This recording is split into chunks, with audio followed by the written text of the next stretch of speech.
Station, this is Houston. Are you ready for the event?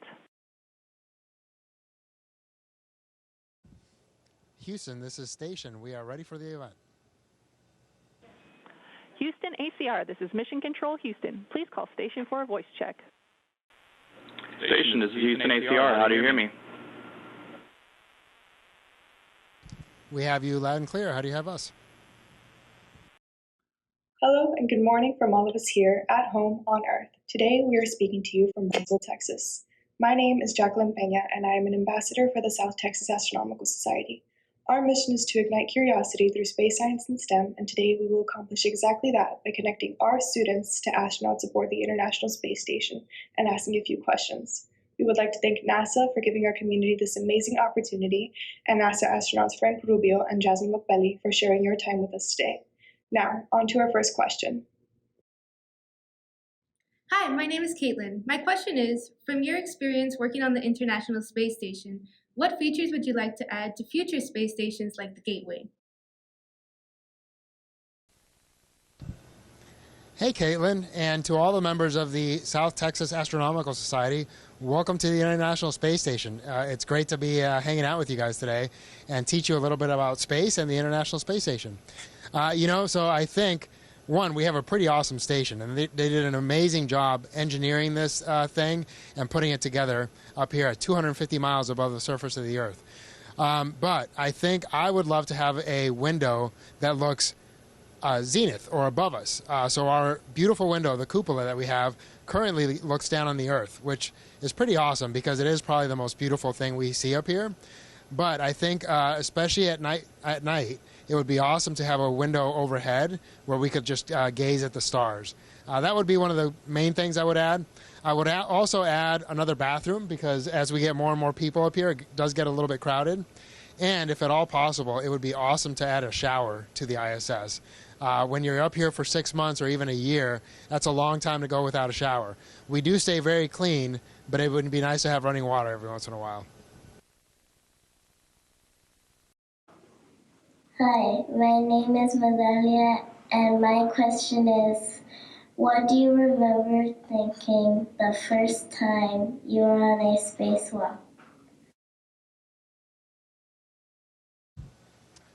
Hey, Medalia. Actually, you know what? I'll take that question too, because Jasmine is going to do a spacewalk here soon, but she hasn't been on one yet. But I know she's going to do awesome when she's out there. And I'll tell you, the most beautiful thing was the view that you get when you're on a spacewalk. And that's because the windows are pretty cool up here, but because of the way that we have to protect them, you do have, even though you have a 360 view, it's a little bit limited by the structural elements that hold the window panes in place. But when you're out on a spacewalk, your helmet has wider view than your peripheral vision. And so you feel like you're looking at the Earth and looking at the heavens with just your plain eyes. And it's just magnificent how it all looks. So that was pretty amazing.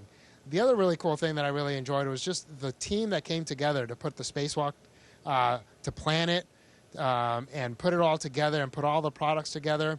Hundreds of people pitch in. And then we go out and do probably the most challenging thing that we do. And watching that whole team come together is pretty remarkable. Hi, my name is Paula, and my question is, do you think that animals will ever be able to cohabitate alongside humans in space?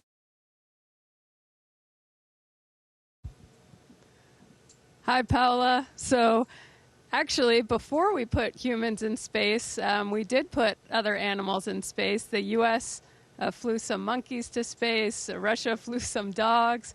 But now living here on the space station, I'm trying to think about my family back home. We usually have dogs as pets, and I'm thinking about a dog living up here with us. And I think they might have a hard time. They might not be able to hang on to the handrails, but I think we could make some provisions for them and adapt a bit the structure inside here. And I think we could cohabitate with animals. My name is George, and my question is, out of all the mechanical noises in the space station, which is your favorite?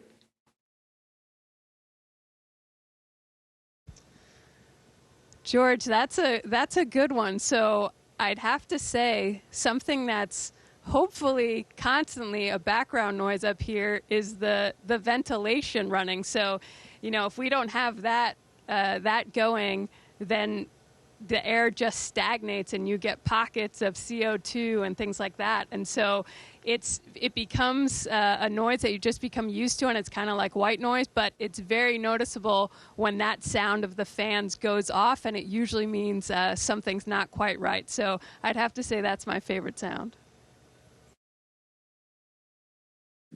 Hi, my name's Peter. My question is, how scary is it to be on a rocket?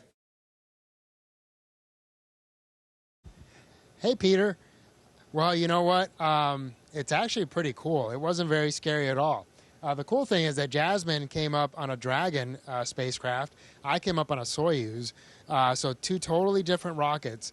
But I think we both felt the same. The cool thing is that we trained for this mission for almost 2 years. And constantly during that time, you're practicing what to do if things go wrong.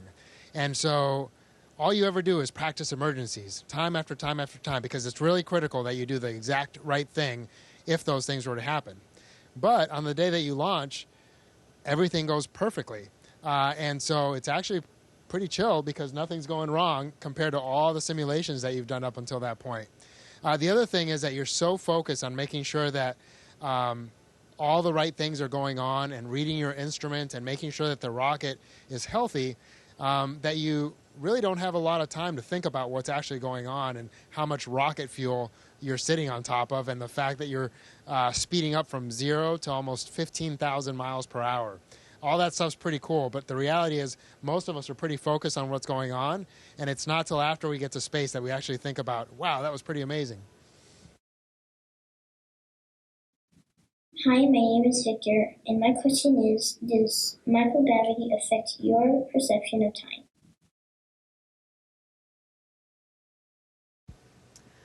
Hi, Victor. So speaking of time, up here, the International Space Station goes around the Earth 16 times a day. It's traveling 17,500 miles per hour. So inside, when we're back home on Earth, we use light. The sun and the night kind of sets our circadian rhythm and tells our bodies when we should be waking up and when we should be going to sleep. Up here, we don't have that because we're going in and out of every 90 minutes. So up here, we actually kind of use the lights inside the International Space Station. We turn them on bright during the day and dim them or turn them off at night to kind of set our time inside our bodies. Hi, my name is Aldo, and my question is, how would you relate your experience in the Air Force to that of being an astronaut? Hey, Aldo. Well, both Jasmine and I are in the military, but neither of us are Air Force. Jasmine's a Marine. I'm in the Army. But all of the military forces provide astronauts to NASA, and they've done so since the beginning of the space program.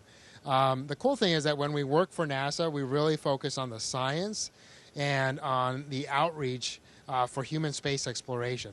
But I think the military does prepare you in some really good ways. One is the fact that you're part of a team, a really amazing team. And just like in the Army or the Marine Corps, here at NASA, we have amazing people around us that really make the mission happen. And so that's probably the most gratifying thing about it.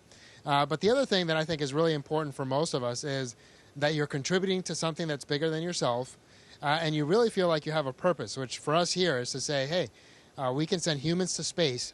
We've been up here for 23 years, and soon we're going to be going back to the moon and eventually over to Mars. And we know that everything that we do here is contributing to that long-term mission. And so that's a pretty cool sense of satisfaction to know that we're contributing to something that's bigger than ourselves. Hi, my name is Jorge, and my question is, are there any specific songs or albums that hold a special meaning for you in relation to you and your astronaut career? Hi, Jorge. So it's funny, when I think back to my time in the military, each deployment is defined by the songs I listen to on it. And when I hear certain songs, it takes me back to those deployments. Up here, I've only been up here a week, so I don't have a whole album or anything specific, but actually I was working out the other day, and Frank's probably going to laugh at me for this one, but the song A Whole New World came on from Aladdin. I don't know if you're old enough to have seen Aladdin, but my name's Jasmine, like Princess Jasmine. So when I was in elementary school and Aladdin came out, people would always sing A Whole New World to me. And I thought the words were really fitting. One, in Aladdin, when that song is being sung, they're on a magic carpet flying around. And here in space, I love floating through the different modules, and I feel kind of like a superhero flying around. And then second, just the words, a whole new world. And from up here, looking back on Earth, it's totally changed my perspective, and it does feel like a whole new world. So I'd have to say that song was one that really stuck out to me when I was working out the other day, and I've listened to a few times since then. Hi, my name is Andrea, and my question is, what experiments are conducted on the International Space Station to learn more about living in space? Hey, Andrea. Well, I'm still saying A Whole New World in my head. No, like I said, one of the key things that we do up here as astronauts is see how humans respond to space. So a lot of the science focuses on us. We're doing simple things like, hey, how does eating a different type of diet affect your performance in space? We also do a lot of medical procedures like ultrasounds of our eyes and our different blood vessels, because we want to see how living up here in space for 6 to 12 months affects those systems. But then we also do some really cool things on things like combustion, right? So in space, without gravity, you also don't have the movement of essentially more dense and less dense particles as they heat up, right? And so convection that happens on Earth doesn't really happen here in space.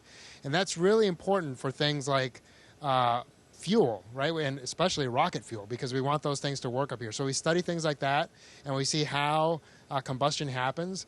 If you light a candle in space, it actually doesn't form that little tip because, again, there's no convection happening. And so it actually forms a little sphere. We don't get to light candles because it's a fire hazard, but we've seen videos of some of the science experiments that happen up here. So all those things will help us not just to live on the space station, but live eventually over in the moon and eventually in Mars, which will be pretty cool. Hi, my name is Lane, and my question is, how often do you do math on the International Space Station?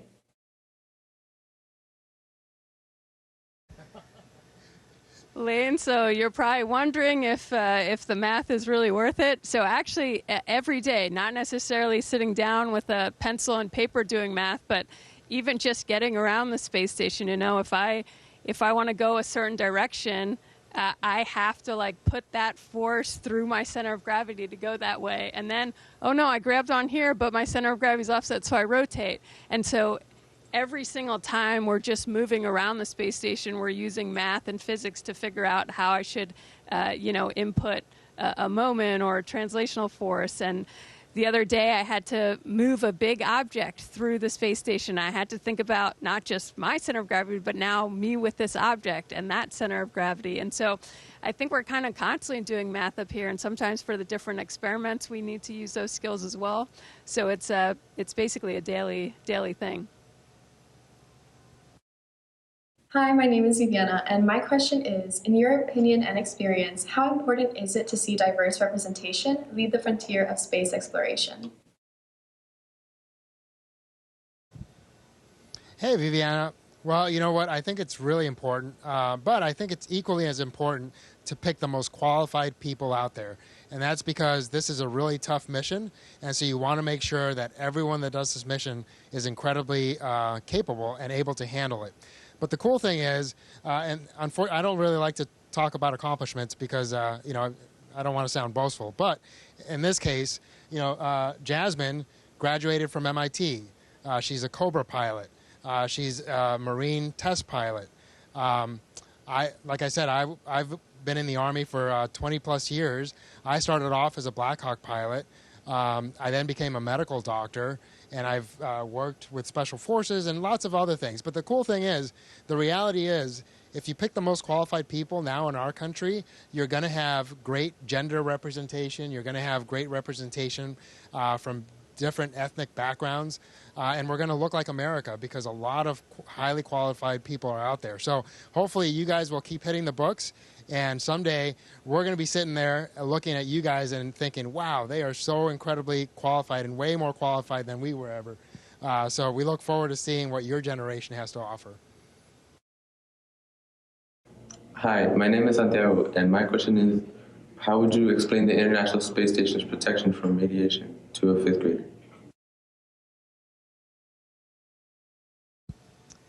Hi, Santiago. So in terms of on the International Space Station and our protection from radiation, there are lots of different types of radiation.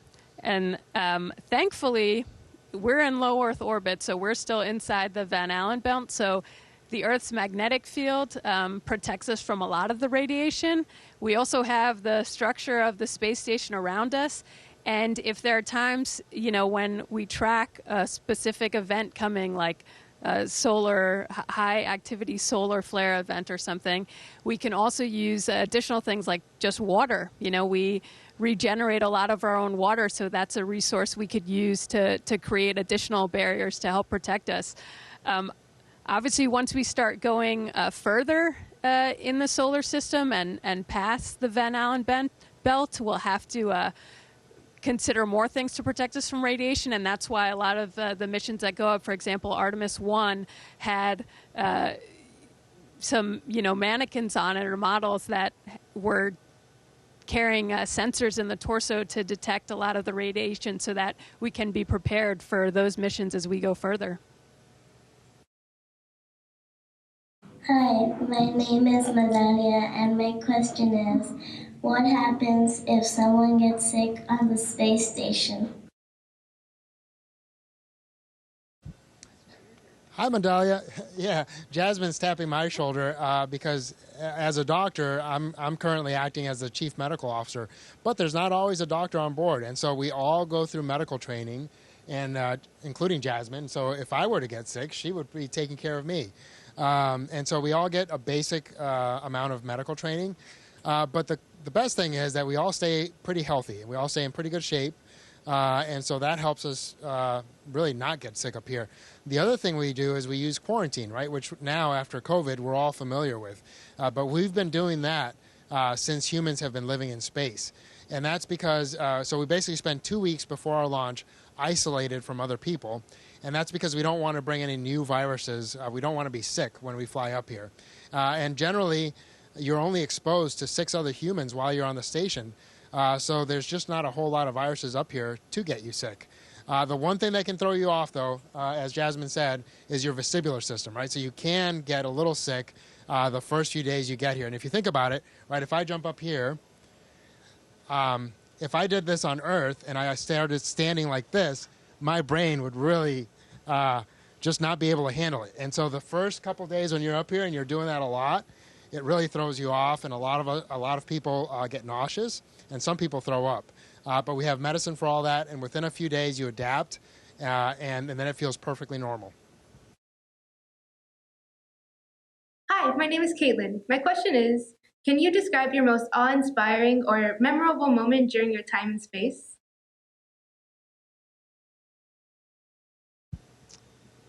Sure, Caitlin, that's a great question. It's, this is my first week in space, so I have a lot of things are coming to mind, but I'll mention kind of 2. The first one I'll mention is when we first got to space station, it seemed very busy at first and a bit disorienting. As Frank described, I was looking at things from a totally different perspective than I had before, and after training hundreds of hours in these modules, couldn't even tell where I was because now the ceiling was the floor and vice versa. But Andy finally pulled me over. He's done a mission to the space station before, and he was like, "Have you gone to the cupola yet?" And I was like, "No, I haven't." And he took me to the cupola, which is our, Earth-facing window, and he opened the shutters, and you know, it was just an amazing view, not just of Earth and our beautiful planet, but also seeing the International Space Station. And it's just such a marvel, this thing we've constructed in space. And then the second one I'll say was right after second engine cut off. You know, you suddenly are in weightlessness, and I felt like I was just hanging upside down from my restraints. And so at first I was like, okay, this just feels a little uncomfortable, actually. And then finally it was time for us to get out of our seats, and I unbuckled, and that was my first experience floating. And that was just incredible. And I also broke out some of my candy-coated peanuts. Frank, would you like some? Sure. All right, I'll have you hold that. We get to play with our food in space.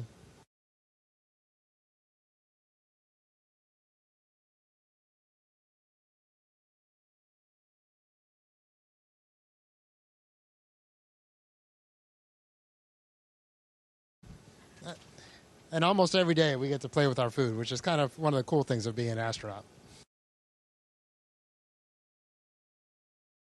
Howdy, my name's Colonel Mike Fossum. I'm a retired astronaut now, but I spent 194 days in space during my 3 missions to the International Space Station. This brings back a lot of memories. I really want to thank NASA and the astronauts on board the space station today for bringing this opportunity to the Valley through the South Texas Astronomical Society. I also want to thank Victor de los Santos for your efforts to lead this group and inspire today's youth. I grew up in McAllen, down on the border with the rest of you. I dreamed about flying in space when I watched Apollo 11 put the first footprints on the moon. People laughed. People said I was crazy. Part of me gave up on even believing the dream was possible, but I never completely gave up. I had teachers and friends and family who believed in me and supported me to go to college and the opportunities beyond, continuing to lean forward until it finally came true. Pray that you will continue, you will believe in your dreams, and you will reach every day toward striving to achieve those dreams. If you believe it and you're willing to work hard enough for it every single day, you can do amazing things. Thanks again for a great day.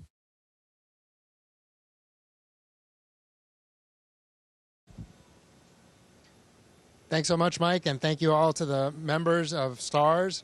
Keep studying and keep working towards your dreams. Take care. Station, this is Houston ACR. That concludes the event.